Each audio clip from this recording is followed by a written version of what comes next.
கலைந்தானை கீர்த்திமை பாடிப்போய் பிள்ளைகள் எல்லாரும் பாவை களம்புக்கார் வெள்ளி எழுந்து வியாழம் உறங்கிற்று புல்லும் சிலம்பினகான் போதரிக் கண்ணினாய் குள்ள குளிர குடிந்து நீராடாதே பள்ளிக்கிடத்தையோ பாவாய் நீ நன்னாளால் கள்ளம் தவிர்ந்து கலந்தேரோர் எம்பாவாய். குஷ்யதே யஸ்ய நகரே ரங்கயாத்ரா தினே தினே தமகம் சிரசா வந்தே ராஜானாம் Kulasekaram கும்பே புனர்வசூ ஜாதம் கேரளே சோழபட்டனே கௌஸ்துபானாம் தராதீஷாம் Kulasekaram ஆஸ்ரயே.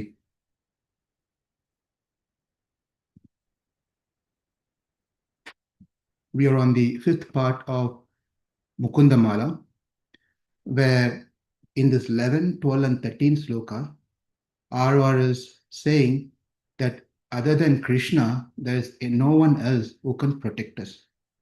Yesterday we saw the 11th sloka.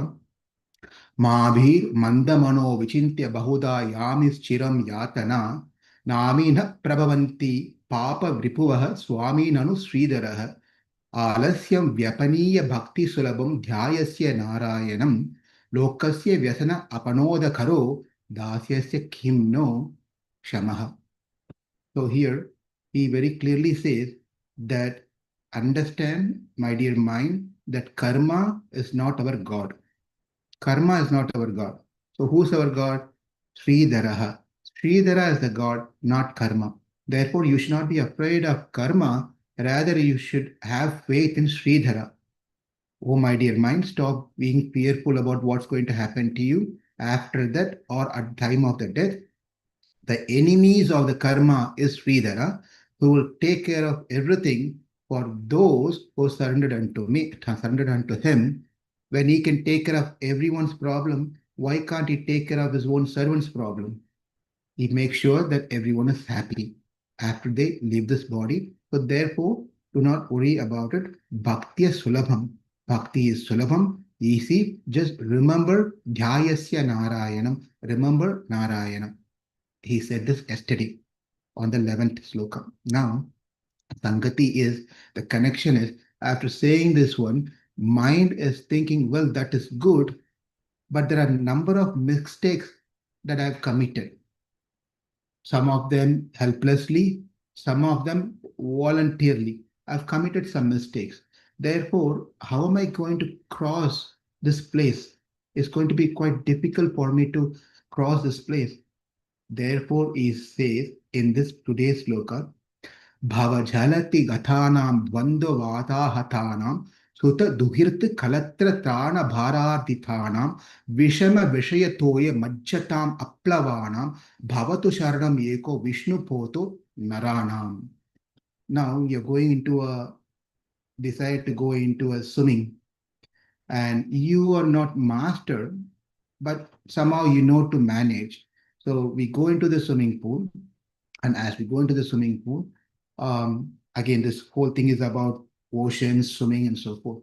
So when you go into this pool, rather than pool, just take this as you're getting into the waters or some river or a beach or someplace. When you go into the water, then as you go, before you realize you already passed through some place, you've gone to little further, and then at that point of time there was a heavy wind.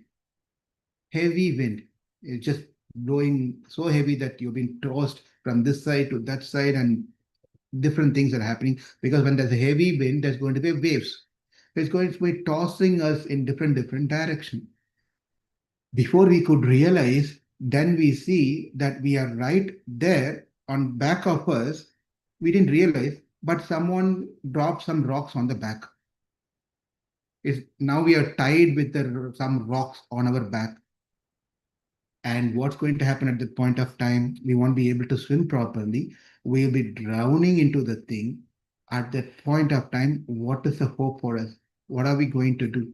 We need to look for some boat. But the problem is āplavānām. There's no any boat close by. aya-toye majjatām, āplavānām means plavanam means boat. āplavānām means there's no boat. There is no boat. Therefore, I'm further drowning into it without no help. At that point of time, what are we going to do? Before we realize we are already deep into the ocean. We are not somewhere in the border, deep into the ocean. what are we going to do? We really need someone's help at that point of time. We need plavanam or potam. Potam is boat. We need a boat. And where can we get the boat? Bhavatu sharanam yeko Viṣṇu poto narānām. There's only one boat at that point of time. When we call out, he's right going to be there as a rescuer to save us from this particular condition where we are drowning into the ocean. And that's what is the meaning of this particular sloka that we are going to see today. Bhava-jaladhi-gatānām dvandva-vātāhatānām suta-duhitr kalatra-trān a-bhārārditānām aya-toye majjatām āplavānām bhavatu śaran eko Viṣṇu poto narānām. Therefore, Vishnu is the only boat who can save us. Eko Viṣṇu poto narānām. Eko Viṣṇu poto narānām. There's only one boat. It's not multiple boats are available there. There's only one boat, and that boat is Vishnu. And that boat is ready to help us when we call for it. At that point of time, we'll be saved. But the problem the mind places here to Āḻvār is there are 5 mistakes has been committed. And this particular sloka reads out those 5 mistakes that most of us have done this 5 mistakes. Bhava-jaladhi-gatānām. As I said earlier, some of them we didn't call for it, some of them we put on us. So that's a combination of these 2 types of mistakes. Bhava-jaladhi-gatānām.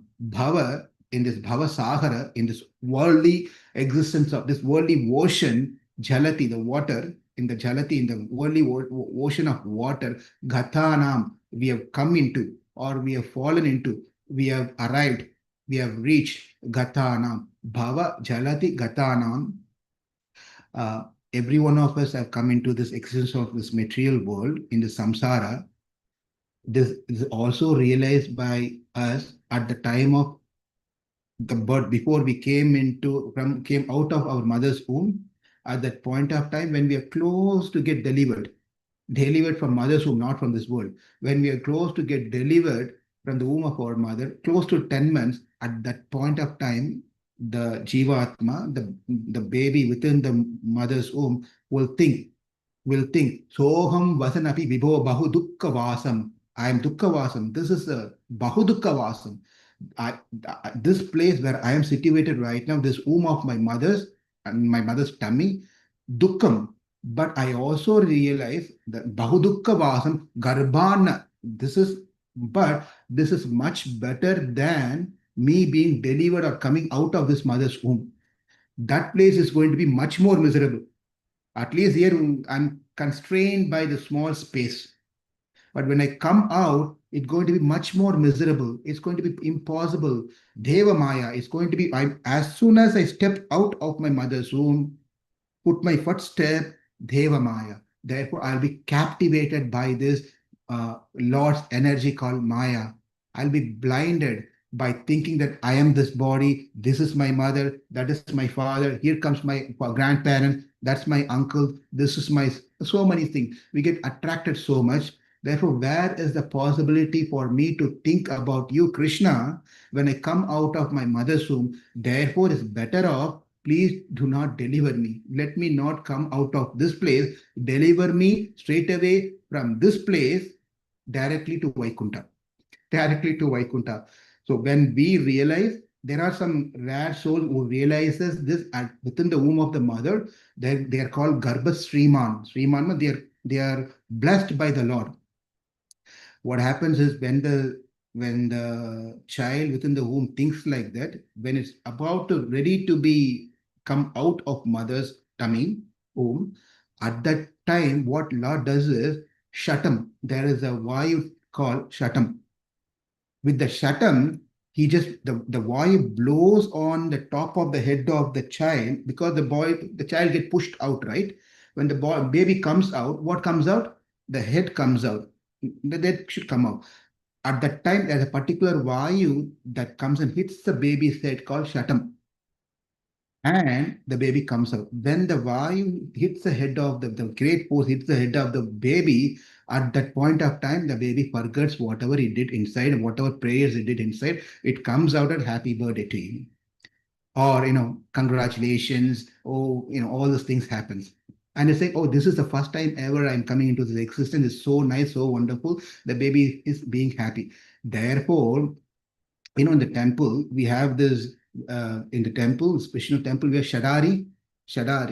When the lotus feet of the Lord will be there and you come and bend yourself, you should not stand like this and make it difficult for the pujari, because you have to bend down. That's how we have to receive. We have to hold our hands and bend with great humility to receive that on our head. That's how we should not be standing straight, wearing cap and putting all those things. You just have to take it in a humble state of mind. So Shatari, the meaning of Shatari is same thing. But here, Shatari also in the Vaishnava, especially in the Sri Vaishnava Sampradaya, this tradition, Shatari represent one of the Āḻvār called Nammalvar. What happened when he took birth was the Shata, while he was coming to hit on his head, he kicked that Shatam. He said, who are you to hit me? So he was such a great devotee. He was not impacted by that vayu. Anyway, so this is just a side note. So what happens here? Bhava-jaladhi-gatānām. So this ocean is a material ocean where we all come into existence. The head falls first. Head comes first. That itself is a dangerous situation. When you fall somewhere upside down, head comes first, means it's quite dangerous. That itself conveys us a message that we are in this difficult situation. What happens at dvandva-vātāhatānām? Dvandva means two. A-dvandva means single. Dvandva, two. Vata means the wind. Ahatānām, it just stuck. It just comes and hits us in different ways. We are in the ocean. The wind blows in such a way that it tosses at left and right with what's called the pain and pleasure, gain and loss, and so forth. With these things, we are bombarded. Therefore, what Krishna also says here, Ichchādvesa samuddhena dvandva-mohena bharata sarvabhutani sammoham sargeyanti parantapa. Krishna says in dvandva-mohena bharata, Ichcha, dvesham, and all the liking, disliking, and all the different dualities are there in this world. Everyone is delusion due to the duality of this world. Also, Krishna says, suta-duhitr samekritva labha-labho jaya-jayo tato yuddhasya yujyasva naivam papam avapsyasi. Krishna says, suka-dukkam, labha-labho, jayam, ajaya, victory, loss, gain, profit, sukham, dukkam. All these things are part of our life, but try to understand and be balanced. Yuddhaya yujyasva, and don't get caught with this dualities of the world. This is the advice that Krishna gives in Bhagavad Gita. But whereas here, this is what happens to all of us.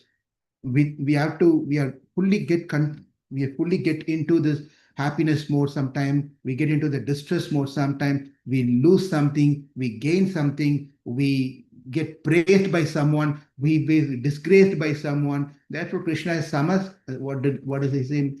Samaha shatru cha mitre cha tata manopamanayah.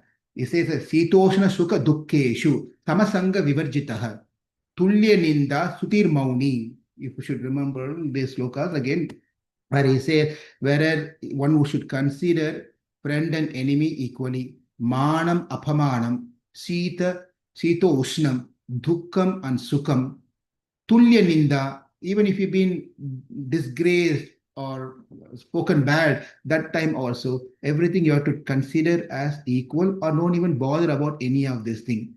Aniketaka sthiramatir, aniketaka sthiramatir, bhaktiman me priyo naraha. I like those devotees, bhaktiman, they are the bhaktiman, where they consider sthiramatir, aniketa sthiramatir, aniketa. It'll be sounding someone's special name. Niketa means having shelter, having residence. Niketa means having no shelter, having no residence. That means what? It doesn't mean they're homeless people. They have a shelter of Krishna's lotus feet. Therefore, they are called Aniketaha. Aniketaha, Tiramatir, Bhaktimane Priyo Naraha. So therefore, one considered equal to friends and enemies, and very equipoised with honor and dishonor, heat or cold, happiness or distress, fame or infame, They are free from any contamination of bad association. They are very grave, silent, and satisfied with whatever they have, and they care for no residence because their residence is Krishna's lotus feet. Therefore, Aniketaha, who completely engaged in devotional service, such person is very dear to me. Such person is very dear to me. Krishna easily told that one. Problem is to live in that standard is our problem. Because why? Bhava-jaladhi-gatānām. We have arrived already here. Krishna, you should have told all this before I landed into this place. After coming into this place, then you are telling that you have to apply for your SSN, you have to apply for tax, you have to apply for this, you apply for that visa, this visa. So before that only you should have told. I wouldn't have come here. Now I see so many problems, right? You should have told. But Krishna smiles. All he does is only smiles. Sometimes he doesn't answer. Sometimes you don't have an answer for someone. Best answer is smile. Most of us very smart in giving the smile most of the time. Anyway, coming here, bhava-jaladhi-gatānām, dvandva-vātāhatānām, vātāhatānām, vāta, this wind is blowing. It's not going to be easy to swim when there's a heavy wind. You are on the beach, you are swimming, at the time heavy wind comes. How can you even swim nicely? And this wind is nothing but the dualities of the world that we go through. Not only that, suta-duhitr, kalatra-trān, a-bhārārditānām. Now comes another interesting point. What is that?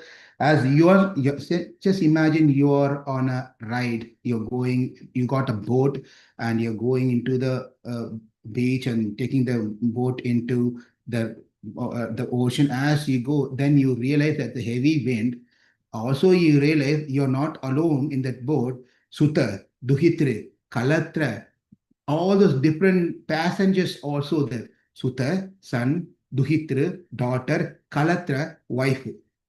All those people are also there in the passenger, but they are eating popcorns, by the way. They are not doing the hard work. I mean, we patiently wait until we finish this. Otherwise, oh, what you're talking about, this, like that. Just wait. Patience is needed. So the other passenger, he easily happily having some popcorns and just having nice time. But this guy is just keep on riding this boat, and now he realizes it's becoming heavy for him. It's heavy for him. Trāna bhārārditānām. Now he's understanding. Oh my God, this is becoming too much for me. I'm being tormented, distressed by the burden of these passengers. Why? Because it's my responsibility now to take care of these passengers. Take care of this passenger. That means what? It becomes a burden for us.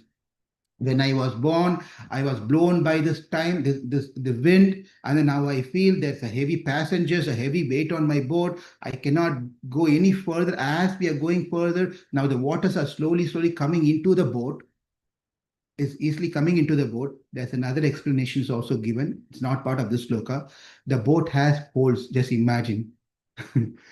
Not now. When he started, the boat was first class boat. Now later something happened. He started having some holes in the boat.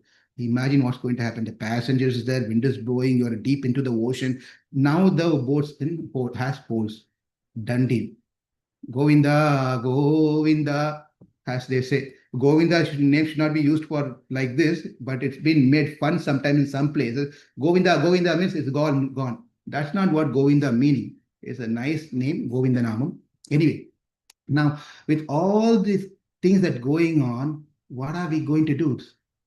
All the problems are already added there. There's nothing we can do at that point of time other than just waiting to get some help. Bhava-jaladhi-gatānām, dvandva-vātāhatānām, suta-duhitr, kalatra-trān, a-bhārārditānām, aya-toye, majjatām, āplavānām.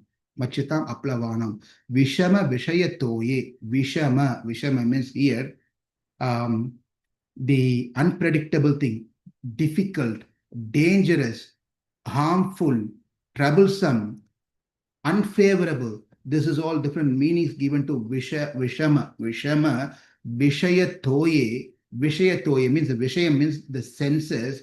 Toye, the water, this water. Therefore, we are being in this dangerous water called sense objects, where sense of touch, sense of taste, senses of hearing, senses of smelling, senses of seeing, all the senses are there, which is further pulling us down.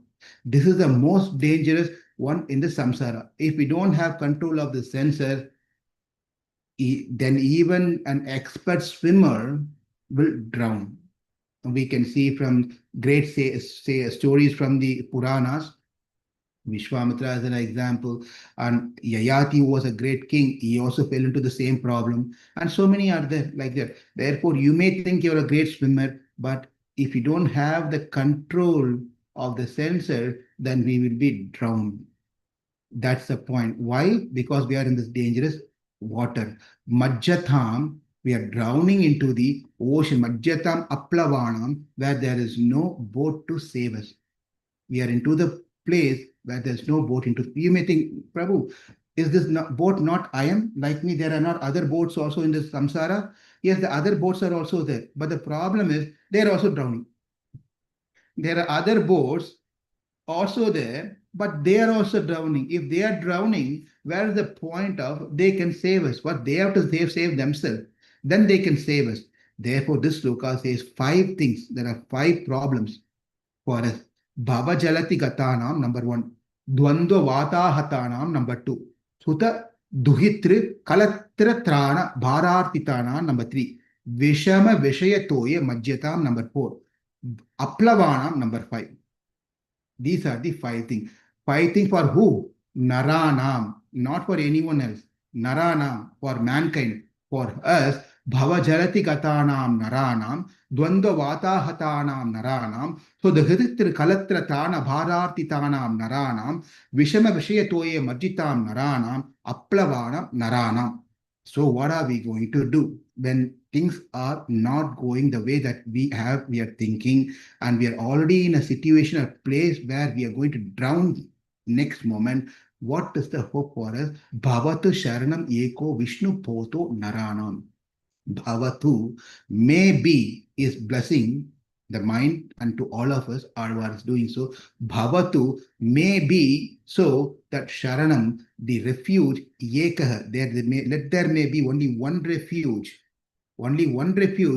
that can save us, that is Viṣṇu-potah. Viṣṇu-poto, the boat that is called Vishnu for the mankind, for all the human being. Bhavatu śarana eko Viṣṇu-poto narānām. Bhava-jaladhi-gatānām, dvandva-vātāhatānām, for those who have fallen into the ocean of worldly life and being baffled by the storms of winds called duality, suta-duhitr, kalatra-trān, a-bhārārditānām, and who are becoming, for them, things have become heavy, which is pulling them down, and those heaviness is nothing but the responsibility of protecting their sons, daughter, parents, grandparents, wife, husband, etc. aya-toye, majjatām, āplavānām, and those who are drowning helplessly in the dangerous waters of sense objects, having no other way to get escape. There's no other boat around to save them. When they come to a realization, that is my condition, unfortunate condition.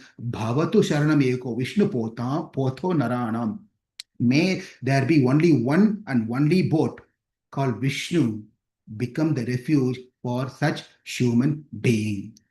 So, human being, that is we, all of us, have fallen into the vast ocean of worldly existence, and will be tossed about by harsh winds of the life called dualities. Pleasure, pain, gain, loss, praise, blame, all those different things, heat, cold, all those different things. They are burdened by the exhausted responsibility of protecting their family members. And they're caught into this sense pleasure. They are struggling helplessly. When they struggle helplessly, when there's no other boat, there's only one boat which can save us, Viṣṇu-potah. The boat called Vishnu, only that boat can save us. That is the condition for all of us, whether we believe in this or doesn't believe in this, whether we are devotee or non-devotee. There's only one boat which can save us, but we have to have the faith in that boat and then get into that boat called Viṣṇu-potah. Now, bhava-jaladhi-gatānām, this term called gatānām, generally translated as fallen. That is bhava-jaladhi-gatānām, means we have fallen into this worldly existence of the ocean called the worldly existence, Saṁsāra, where we have to go through the birth, death, disease, and old age. Repeatedly, we have gatānām, we have fallen. There is also another meaning for gatānām, not necessarily is fallen, it also says we have arrived. We have come here. We have come into the bhava-jalam, this ocean of samsara. We have come over here. We've reached here. It's quite interesting whether to say fallen or whether to say reached here. It depends on the person. It depends on who is in this ocean.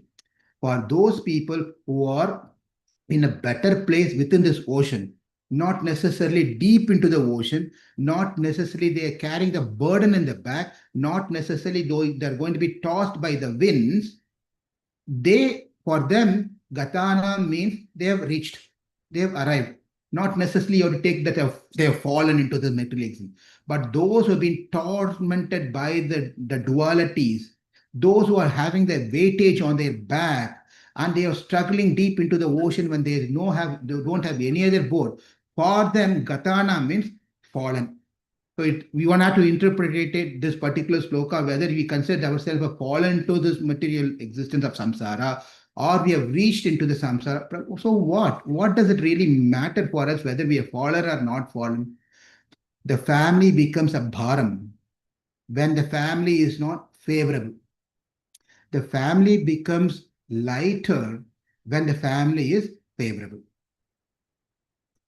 That's the important point, whether to consider I have fallen or I have arrived here. Everyone arrives into this world because of our karma, correct? We all come, whatever the great person we may be, we have come because of the karma. But even though we come because of the karma, how we see and how we react to the situation differs. The person who reacts to the situation wisely, they are safer.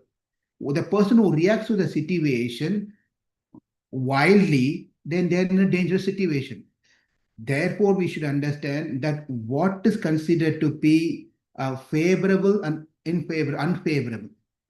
When we think this family is my responsibility to take care, please understand and patiently hear, this family is my responsibility to take care. Therefore, I have to survive, do something for my survival and for my family survival. It's my responsibility to take care of them. Then don't blame me. This is what the commentaries and āḻvār say. Then for that person, that family becomes bhāram. For them, that family becomes bhāram. The family responsibility of bhāram means the weight, the heaviness, right? When it considered that this is my responsibility, I have to protect this family. This is my goal of my life. What is your goal of your life? I want to make sure my family is well settled. I want to make sure my children are well settled. Enough of savings has been done for them. I invest here and there. That is the goal of my life. If we think like that, the great sages says, that means you will feel the bhāram. Whereas there are different category of people who think they also have family, but they follow the instructions of the Lord. They think the purpose of me existing into this world is to follow the dharma that Lord has said, varana ashrama dharma, varanam and ashrama dharma. Therefore, because I need to follow the varnashrama dharma, I got married. Why I got married? To follow the varna ashrama dharma. To follow the varnashrama dharma, I got married. For that reason, I have a husband or wife. And because I've married, it's also a responsibility for the couple, married couple, to expand the family to get children. That is the varna ashrama system. You cannot just hang around there, just living together system, not having children. Right? If by nature, by the destiny, by the karma, if someone doesn't have child, that's absolutely fine. But you have a capacity, but you're just procrastinating because you don't want to take responsibility, then that is not good. Varnashrama system means you get married, you get children. That is another point, because that's the Varnashrama system. And we understand, the head of the house understand, it's the same Antaratma, the Lord, who's present within the heart of my child, within the heart of my husband, within the heart of my wife, is the same Lord also present within me. Therefore, there's a connection between myself and my family member, because we have a common father, Antaratma, the Paramatma. The Lord has brought me into this family, this wife, this children. He put us all into this family together for one purpose. What's the purpose? To follow the Dharma and perform bhakti and achieve the ultimate goal, to reach the lotus feet of the Lord. There is nothing else is considered to be higher responsibility or greater thing other than working together as a family member to attain the Lord, helping each other. And that's the responsibility of the head of the house, the father, mother, the children, and so forth. If we don't feel so, if we don't act in this way, then that family becomes a burden for us. That is what has been told here by, and that is what has been told in this particular sloka, that the family becomes burden if we think that we are the responsible people to take care of this family. Then it's a burden. If we think Krishna is responsible of taking not only me, even my family, நல்ல கோட்பாட்டுடங்கள் உலகங்கள் மூன்றின் உள்ளம் தான் நிறைந்த நல்ல பதத்தால் மனை வாழ்வர் கொண்ட பெண்டீர் மக்களே. That's a beautiful பாசுரம் by Nammalvar in Tiruvaimozhi. He said, நல்ல பதத்தால் மனை வாழ்வர் கொண்ட பெண்டீர் மக்களே. He says that may you have long life with your wife, your children, your husband, and everyone. Over there, he says this one. And then right after this, he also says another passage where he says that may this family is such a burden. I want to get out of this family responsibilities. I don't want to be I don't want to be associated or do anything with the family. I want to get rid of the family. My dear Lord, help me. In one way, in the one passage, he says that may we all live long life with family, children, and so forth. In another passage, immediately he says that I don't want this burden anymore. So how do we differentiate what is burden and what is not burden? There is a family called Anukula Kondapendi Makkale. Anukula family. Anukula means favorable family. Pratikulya means unfavorable family. There are two types of families are there. How do we understand this one? Say, now you are doing a monthly donation, right? You're doing a monthly donation to a temple. Monthly, you have get a salary, you're giving $100 every month. And then you've been doing this for 5 years, 6 years. At one point of time, the wife gets a job, whether it's an IT job, whether it's a teaching job, or whatever the job may be, we don't know. Wife also gets into the job. And then as usual, first month comes, the husband is going to click the button, tell transfer $100. At that point, our wife tells, stop, Prabhuji, please stop. You've been giving $100 for 5 years. Now that I also have a job, why don't we increase another $50 from my pocket? I'm also earning. Why don't we make it $150? Right? And the husband said, okay, we will make it $150. And then he starts paying $150. And the son grows or daughter grows, whatever. And they found a job. Father is going to click a button, $150, January 1st. The son comes, Father, you've been paying $150 for all these ages since I know. Now I got a job. Why don't you make it another $100, make it $250? And the father becomes happy. Yes, we will do. This is Anukula Kutumbam. Anukula Kutumbam means who are favorable in supporting each other in service of Krishna. Take another scenario. Clicks, ready to click a button, $100. And the wife comes and tells, you've been doing this for several years. If you save this, say $100 1 month, that is $1,200 per year. You've been doing this for 10 years. How much is that? 1,000. 12,000 not easy. You could have taken care of one semester for our son or daughter, or we have bought something, some investment. Why you want to do this? Reduce it to $50. ready to 50. Too much. We already have lot of responsibility, lot of things to pay. It's all we took on our head. Buying house, buying property, buying car. We took everything on us. Now we are telling we don't have enough money to give to temple. We don't have. Why don't we reduce 100 to 50 now? And that means what? 50 will go 25 and will go up one day. And we will tell a message, send a message to the temple authority when things are better in our life. When we things settle down, that time we'll resume, please forgive me, sir. We send an email or message to someone and then we'll get out of the program. That is not a anukulya kutumbam. It's not very favorable. Therefore, that family which is not favorable in Krishna consciousness become burden. It becomes a burden. That is what தாயே தந்தை என்றும் தாரமே கிளை மக்கள் என்றும் நோயே பட்டொழிந்தேன். Āڵvār, this is Tirumangai Āڵvār says, நாயேன் நாயேன் வந்து அடைந்தேன் நல்கி ஆள் என்னை கொண்டருளே. He said, my dear, therefore, my dear Lord, I don't have father, I don't have mother, I don't have wife, I don't have children. This person has everything. But this person says, why? Because you are my father, you are my mother, you are my child, you are my everything. Because the family that I have, not favorable. They're not favorable. Therefore, I consider you to be everything, my dear Lord. நாயேன் வந்து அடைந்தேன் நல்கியால் என்னை கொண்டருளே.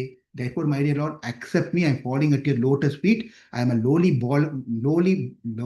born one.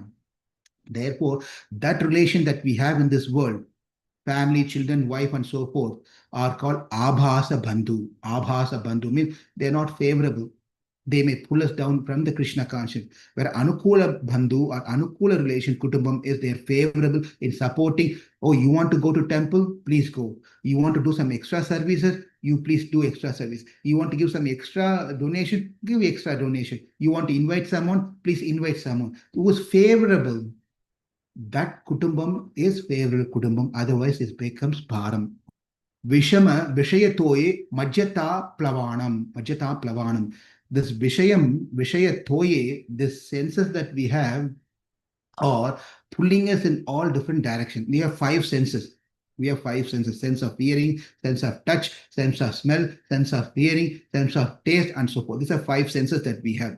Sabda, sparsha, rupa, rasa, gandha.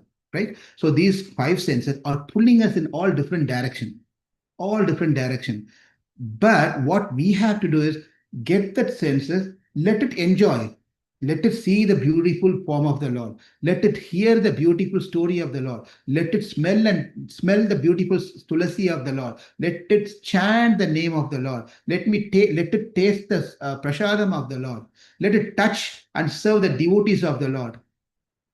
But what's happening is, instead of doing these things, the five senses are engaged elsewhere. And their demands are so much, constantly demanding us. And it's demands so much so, even the great personalities get bewildered. There is a story, it is said, one time Garuda was hungry and he was trying to look for his meal. There was a snake by name called Sumukan, and he was chasing the Sumukan snake because for Garuda, they have to eat what they have to eat. So therefore, nothing wrong also, by the way. So Garuda went to catch hold of the Sumukan snake, but the Sumukan, what it did is it went straight into where the Lord was sitting, and he just coiled himself around the feet of the Lord, around the throne where the Lord, it's coiled around the Lord. That means when he is there, you can't go and pull the snake. So Garuda then came in front of Lord and said, Lord asked Garuda, we are not going anywhere now. There's no appointment. You can go back and in the parking lot. I'll call you when you need. He said, I did not come here to take you. I'm hungry. I want my food. Oh, where is your, right there. You release it, let it go, then I will take it. I cannot come and snatch it away from your lotus feet. So at that point of time, I'm very hungry. Please give me my meal. I want to have it. And then, Lord said, it has come to my shelter. Therefore, I have to protect the snake. You go look for something else. And Garuda was really hungry. But sometimes when you're hungry and you don't have something to eat, we become mad and angry and scream and do whatnot, right? Therefore, Garuda was hungry. He said, you don't have gratitude? He's talking to the Lord. You don't have gratitude. I've been carrying you and your wives, not one, three of them. I've been carrying all of you on my back for ages, for eternity. And you can't be thankful to give my meal. This is exactly Garuda was telling to Lord Narayana, and Lord was laughing like anything. And you've been thinking that you've been carrying me is a false understanding. It's me who's sitting on top of you and even carrying you. Otherwise, you cannot fly. So this is exactly what we think, that we are carrying this family. But in reality, it's not we. Whether we are here or we are not here, whether we are going to make money or we are not going to make money, whether we have insurance or we don't have insurance, whether we have job or we don't have job, things will go on. Believe it or not, unfortunately, we won't be here to see how things are going on, but that happens. That happens. Life goes on. No one is going to stop eating, stop breathing, stop going out. So everything is going to go on. But we think I'm carrying the burden. But it's only Krishna who's carrying everything, carrying every one of us. Therefore, these five senses are pulling us in all direction. Ivar disai valittu ettu kinnaru. Āڵvār says that Ivar means the five thieves came into my house. And the five thieves came into my house and they robbed everything. He's a rich man and he's sitting on his near his door and his hands on his head and then just feeling terrible. The neighbor comes in and, what happened to you? He said, last night, 5 robbers came to my house. They robbed everything. And the man said, well, you are a rich man, so why are you worried about? Well, I'm not worried about being robbed. The house is being robbed. The problem is the 5 thieves who came, they packed whatever they want. And what they did was they put it on my back and each one of us was telling, come this direction, come that direction. Each one were pulling me in different directions, come to my place. Another one is saying, come to my place. These are the 5 senses. They occupy us and they burden us so much. And each one of us tell, look at the beautiful thing. Taste this beautiful thing. Each one is pulling us in different direction. Therefore, this man is saying, this is very shameful for me. I don't have control of anything. The bhavatu, at that point of time, what are we going to do? Bhavatu sharanam eko Viṣṇu potam narānām. At that point of time, the only thing we can do is take shelter at this potam or the boat called Viṣṇu potam. Every one of us have to take surrender at the Viṣṇu potam. When we surrender, we should understand that whatever we are doing is not a means to attain the Lord. Whatever we are doing right now, whether it's karma yoga or jnana yoga or even bhakti yoga, anything that we do in our life, I am doing as a service to the Lord, not as a means, upayam, not as a means to attain to the Lord. If I think that I am doing this thing as a means to attain to the Lord, then we have a little bit of ahankaram. I surrender. I do bhakti. I went to the temple. I did services. I gave donation. That means there is an ahakaram always there making us think that I am the doer. Krishna is not the doer. Therefore, the important point of sharanam eko, when sharanam eko means there's only one thing that we should know is completely surrender to Krishna, who is a Viṣṇu poktam. Even it goes to the point where a great devotee will think adum avanadu innorule. Adum avanadu innorule means even surrendering is not my thing. I'm surrendering because of His mercy. If we think that I am surrendering, that I will stop His progress. Therefore, even surrendering, I was able to surrender because of His arul, because of His mercy. I was able to surrender. In the Bhagavad Gita, 18th chapter, where we have this famous Charma Sloka, where there Krishna says, Mam ekam sharanam vraja. Sarvadharmana parityaja mam ekam sharanam vraja. Aham tva sarva papyebhyaha mokshayishyami ma suchaha. In that line called Mam ekam sharanam vraja, you see the eka shabdam is also present here. Bhavata sharano eko Viṣṇu pota narānām. There's only one boat which can save us, only one boat which can save us. Likewise, in Bhagavad Gita also Krishna says, Mam ekam sharanam. You see the correlation between Sharanam Yeko Viṣṇu Potaha, Mameka Sharanam Vraja is pretty much identical and same. And Krishna conveys the same as Ekam. There is no other Devata. This Ekam, what are the Ekam conveys to us is there is no other Devatas who can save us. That is not the reason why Krishna is saying that one. It is well known, Mam Ekam, when we say Mam, already it implies no one else can save. No Indra, Varuna, Vayu, Brahma, none of those devatas can save. Mam implies that no other devatas can save. Then what does Ekam mean? Maybe Karma Yoga, Jnana Yoga, Ashtanga Yoga, this yoga and that yoga is going to save us? No. Even those things will not save us because Sarva Dharma already conveyed that none of these things is going to save you. So there's no Devatas going to save us? No. That's not the meaning of Ekam. The karma jnana is going to save us? No, that is not the meaning because Sarva Dharma has already been explained. So what does it mean to say Ekam Sharanam Braja? Mam Ekam Sharanam Braja means when you surrender, don't think that I am surrendering because I am great, therefore I give up everything, I am surrendering unto the Lord. That is not how one should think. Therefore, the Āļvār Aduvum Avanadu Innarule. Surrendering is also because of His mercy, not because of my own power. Why? Because Narayanane Namakke Paraitarvan. It is one, this is the same thing. Ekam Shabdam is also mentioned Tirupavai. Narayanane Namakke Paraitarvan. It is only Narayana who can save us from this Saṁsāra, from this bhava-jaladhi-gatānām, from this ocean. It's only Narayana who can save us. There's an interesting thing. The great Āļvārs and great saints usually say this, which is not actually in the Ramayana, but they convey this nice correlation.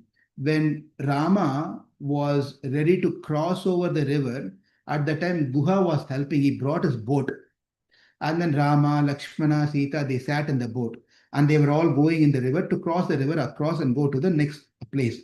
As they were going into the boat, in the river, to middle of the river, Rama was very pleased by Guha's service. In the middle of the river, Rama was asking, I'm so very happy. Tell me, how can I return you for what you have done to me? I want to give you something. I want to pay you something. How can I give you something? And Guha said, well, I don't need anything. We are the same business people. We are of the same people. We do same business. I am a boatman. You are a boatman. It doesn't really matter because when you go to a doctor and a doctor goes to another doctor, the another doctor usually do not charge this doctor because that's a relationship doctors and doctors will have. If you are in the same business, there's some understanding between those people who are running the same business. Therefore, they don't charge or they give some discount or do something in exchange. Therefore, they don't charge. Likewise, when Rama was asking Guha, what can I give for your service? Guha said, well, you are a boatman and I am a boatman. You don't need to pay anything. It's okay. And Lakshmana got upset. He's Dasaratha Putra. Is going to be Ayodhya Raja, Chakravarti. And then you are telling he's a boatman. And then Guha said, yeah, I take people from this side of the shore to the other side of the shore and leave them. What does your brother do? He also does the same thing. Take it from this side of the shore, ocean, bhava-jaladhi, and take us to Vaikunta, the other side of the thing. Therefore, he is also a boatman. I am also a boatman. It's beautifully said by the Āļvārs and so forth. Therefore, what we understand from today's Sloka is bhava-jaladhi-gatānām, dvandva-vātāhatānām.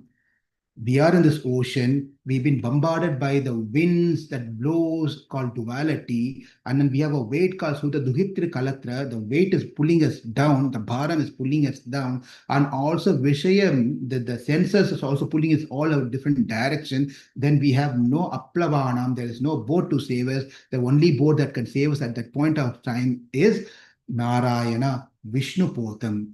Bhava-jaladhi-gatānām, dvandva-vātāhatānām. suta-duhitr kalatra-trān a-bhārārditānām viṣama-viṣaya-toye majjatām āplavānām bhavatu śaran eko Viṣṇu potāṁ narānām. Now, after telling this one, the mind is further asking, I'm still having some doubt. Can you explain more on this concept of what you just said? What exactly needs to be done in this way so I can cross over this portion? And that is for the tomorrow sloka that's coming up. Bhava-jaladhi, again the same bhava-jaladhi. Bhava-jaladhi aghatam dushtaram nistareyam katam aham iti cheto masmagha kataratvam sarasija drishi deva tavaki bhakti reka naraka bhidi nishanna tarayashyat avashyam. Āڵvār திருவடிகளே சரணம். Thank you all for joining.